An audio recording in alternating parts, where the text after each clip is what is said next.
Hi guys, my name is Dr. Tamera Stark, and I'm not a doctor like if you get sick. I'm a doctor, which means I've got so much school time in college that they've given me a degree called a doctoral degree. So I'm just gonna go by Tamera though. But it's kind of fun to say that I'm a doctor. So I wanted you to know too. This book is what we're reading today. It's actually one of my very favorite characters. Her name is Amelia Bedelia, and it's a silly name for a very silly girl. And this book is actually called Amelia Bedelia Goes Wild.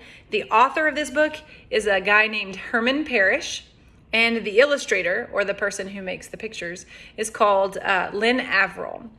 And this book is also really wonderful because it's got some really fun photos. That's Amelia Bedelia.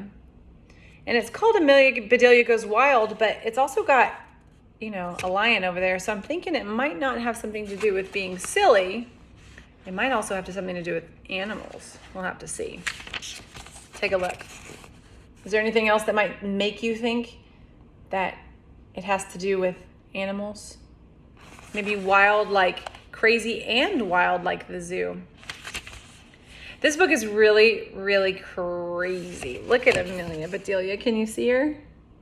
I love her. All right. So we're going to start with chapter 1, and I'm going to read just a couple chapters for you today. This chapter is called Sick as a Dog. And if you look, silly Amelia Bedelia wrote finally. She crossed out a dog.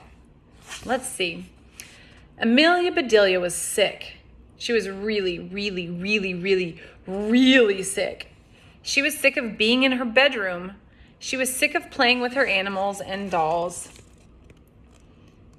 I feel like that could also be some of us, especially since we're going through the quarantine and the coronavirus. Are any of you very sick of being at home? I know that I am.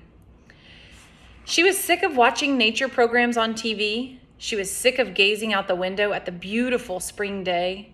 She was sick of thinking about how much fun her class was having without her on the field trip to the zoo. Most of all, she was sick of being sick. "How's the worst patient in the world?" said Amelia Bedelia's mother. She put a bowl of soup and a grilled cheese sandwich on Amelia Bedelia's bed, along with Amelia Bedelia's favorite fruit, a banana. Amelia Bedelia stood up in bed. "I'm all better now," she announced. Can you see those silly pictures? She's got tissues and soup. I'm going to assume that that's a grilled cheese sandwich. I know when I'm sick, I really like to have a grilled cheese sandwich and tomato soup. Do you have anything like that you love? To prove it, she jumped up and started waving her arms around. Quickly, she plopped down again in bed. "Mommy," she said, "make the room stop spinning." "Don't make yourself dizzy, sweetie," her mother said, tucking her back in. "I don't want you to fall and hit your head on top of having the flu." Amelia Bedelia began coughing. "Are you okay?" asked her mother. "This pesky flu is one tough bug." "Flu comes from an insect?" said Amelia Bedelia. "That's gross. It's not fair that a tiny bug stopped me from going to the zoo. I'm going to miss all the cool animals." Only one good thing had happened while Amelia Bedelia was sick. She had gotten to watch a television show about monkeys, and she learned an amazing thing. Since monkeys eat lots of bananas, they have figured out a fast way to peel them. Instead of starting at the hard stalk at the top, they turn the banana upside down. Then they pinch the little nub at the bottom, and the skin falls right off. Do you know this is actually a real thing? Because when I heard this, I tried it too, and it's super easy. You just take the banana and you flip it, and you pinch the bottom, and you can open it up very easily. And now I do that for every banana that I eat. I lost my place. 1 second, kiddos. Oh, there it is. Amelia Bedelia peeled her banana the way she had seen the monkeys do it on TV. Presto! It worked. The skin fell right off. Amelia Bedelia ate her banana, but she didn't touch anything else. She was too sick. All right. Chapter 2. Not a fit night for Amelia Bedelia or Beast. Look at these silly pictures. I wonder what's going to happen. Can you see it? Yeah, you can. All right. When Amelia Bedelia's father got home from work, he sat on Amelia Bedelia's bed and began polishing off her sandwich and soup. "Still sick as a dog, huh?" he asked. He looked around Amelia Bedelia's bedroom. "Hey, speaking of dogs, where's Finally?" I'm assuming that that's her dad. Amelia Bedelia was about to sneeze, so she pointed to her dog, who was curled up on a dog bed in the corner of her room. Achoo! Choo! Sneezed Finally at exactly the same time. Oh my gosh. She named her dog Finally. So remember back at the very first chapter when it said sick as a dog and she scratched out dog and turned it into the word finally? Is she saying that she's sick as her dog and that her dog Finally is sick too? Let's see. "That's a neat trick," said her father. "So is Finally as sick as a dog too?" "She has no choice," said Amelia Bedelia. "Finally is a dog. She can't be sick as an elephant." "Good point," said her dad. "Hey, you aren't playing possum, are you? You didn't miss your trip to the zoo on purpose." "Daddy, what are you talking about?" said Amelia Bedelia. "If I was a possum, I'd have my own cage at the zoo." Amelia Bedelia's mother came in just as her father was swallowing the last bite of grilled cheese. "Oh, Amelia Bedelia," she said, "I'm glad you managed to eat your sandwich. You need to get your strength back." Amelia Bedelia's father, can you see it? Amelia Bedelia's father put his finger to his lips to signal that what had happened to her sandwich would be their secret. "I need my strength too," he said. "It's a jungle out there." Her dad's kind of silly, huh? "My office is a total zoo. It was wild today." "Sorry, honey," said Amelia Bedelia's mother. "Come tell me all about it in the kitchen so Amelia Bedelia can rest." "I almost forgot, little possum," said Amelia Bedelia's father from the doorway. "Did you hear what happened today? A monkey escaped from the zoo. Maybe it's a good thing you stayed home. They might have mistaken you for him. We'd be sneaking into the zoo right this minute to rescue you." Look, this isn't a possum. I don't know if you have opossums where you live, but I have opossums in my yard. And I also have a very big dog. She's a pit bull, and she loves to chase the opossums in the backyard. They never actually hang like that, though. They just kind of hang out in the backyard and walk around. Usually, Amelia Bedelia's father's jokes made her laugh. This was not one of those times, though.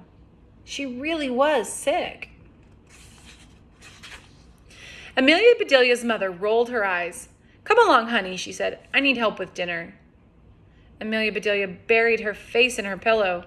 She was sick, and now she was heart sick too. Not only had she missed the thrill of being at the zoo on an amazing field trip, but a monkey had escaped while her class was there. That would never, ever happen again. What if she had been able to capture it? What if...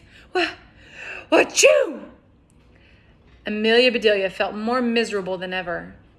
The only thing she'd caught was a bug, the flu. She burrowed under her blankets like a hibernating bear. It was getting windy outside. Thunder was rumbling closer. Tree branches clattered against her window. They sounded like claws, tapping and scratching. Her dad was right.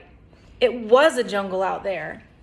Lightning flashed and thunder roared. Or was that an enormous lightning bug and a lion? Amelia Bedelia tossed and turned. She felt hot, then cold. Strange pictures popped into her head. Her stuffed animals were on the move. A penguin waddled behind a koala riding a hippopotamus. The animals gathered in a circle on her bedspread, drinking from a water hole at her feet. Suddenly, she was in her backyard. The sky was filled with enormous, puffy clouds shaped like flamingos. A giant bunny and an otter peeked out from behind her mom's azaleas. A giraffe was nibbling on their garage. Then her class came walking by. What is happening to Amelia Bedelia? It sounds to me like she was either dreaming or she's got a really high fever. Look at that. She's walking with all the animals in her dream. She said big fluffy clouds, so I'm assuming those are way up here. But look, you've got a penguin, and here's Finally. Finally goes, I guess, everywhere. She's like my dog. She's with me all the time. And then I guess this is like a lion or a tiger. And look at this guy with horns back there. But look over here. Who are these people? We don't know them yet. Amelia Bedelia was so glad to see everyone. How was the zoo? She asked. The zoo was nice, said her friend Clay. But your backyard is way better. Help us look for the missing monkey. Amelia Bedelia and her classmates searched everywhere, and she introduced them to all of her animals. Do you feel better, pretty pup? Said Amelia Bedelia when she spotted Finally next to the bird bath. I'm fine now, said Finally, but for a while I was as sick as Amelia Bedelia. Amelia Bedelia couldn't believe that her dog was actually talking. Her cheeks burned hotter and hotter than her head pounded, until at last her fever broke. She listened to the rain gently drumming on her window and fell asleep. So it was a fever. Sometimes when people have really high fevers, like 102 or 103 degrees, sometimes your brain will give you silly dreams when you have that high fever. And I think that's what she's saying happened here. The next morning, as soon as Amelia Bedelia woke up, she had the strangest idea of her life. It was a really big idea. She wanted to go to school right away and tell her friends, even though it was Saturday. She needed their help. Amelia Bedelia was certain that when they heard her big idea, they would be as excited as she was. They might think it was weird or even wacky, but one thing was certain. It was going to be wild. Look at her. So the next chapter, chapter 3, is called Herd Instinct. So there's something really interesting about this word. Herd, if you're talking about a big group of animals, is normally spelled H-E-R-D. But when you're hearing something or something is said and you heard it, you spell it H-E-A-R-D. I wonder what it's going to be about. We'll find out next.